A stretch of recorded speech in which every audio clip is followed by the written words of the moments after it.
दिल्ली के सीएम अरविंद केजरीवाल शुक्रवार शाम तिहाड़ जेल से बाहर आ गए हैं। वह शनिवार को दिल्ली में रोड शो से प्रचार शुरू करेंगे।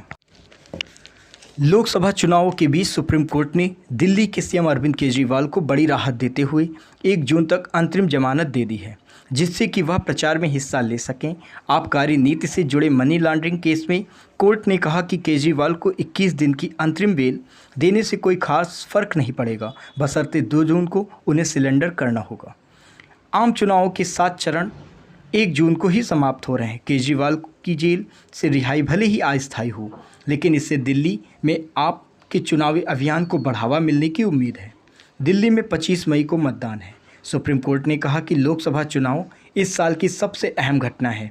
ये लोकतंत्र को जीवन शक्ति देता है। ऐसे में हम ईडी की इस दलील को खारिज करते हैं कि केजरीवाल को जमानत देने से ये संदेश जाएगा कि राजनीतिक लोगों को इस देश में आम नागरिकों के ऊपर रखा जाता है, क्योंकि केजरीवाल दिल्ली के सीएम हैं और वे राष्ट्रीय पार्टी के नेता हैं। उन पर गंभीर आरोप हैं, लेकिन अभी वो दोषी साबित नहीं हुए हैं।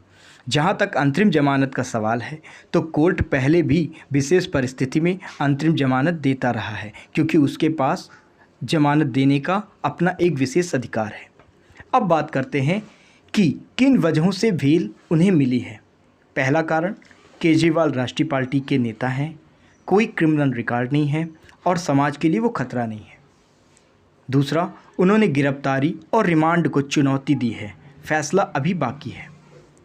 लोकसभा चुनाव चल रहा है और ऐसे में समग्र और उदारवादी रवैया अपनाना न्याय संगत होगा।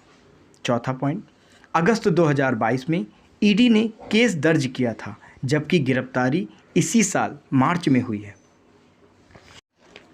कुछ शर्तों के साथ केजरीवाल अंतिम जमानत के दौरान सीएम ऑफिस या दिल्ली सचिवालय नहीं जाएंगे, किसी सरकारी फाइल पर दस्तखत नहीं करेंगे, बशर्ते एलजी की मंजूरी के लिए ऐसा जरूरी नहीं है। मौजूदा मामले में वह कोई बयानबाजी नहीं करेंगे, किसी गवाह को प्रभावित भी नहीं करेंगे। जेल सुपरिटेंडेंट के सामने 50,000 रुपये का बेल बॉन्ड भरें, इतनी ही राशि की सिक्योरिटी दी गई है। कोर्ट ने कहा, लोकसभा चुनाव है, केजरीवाल दिल्ली के सीएम हैं और यह विशेष परिस्थिति है।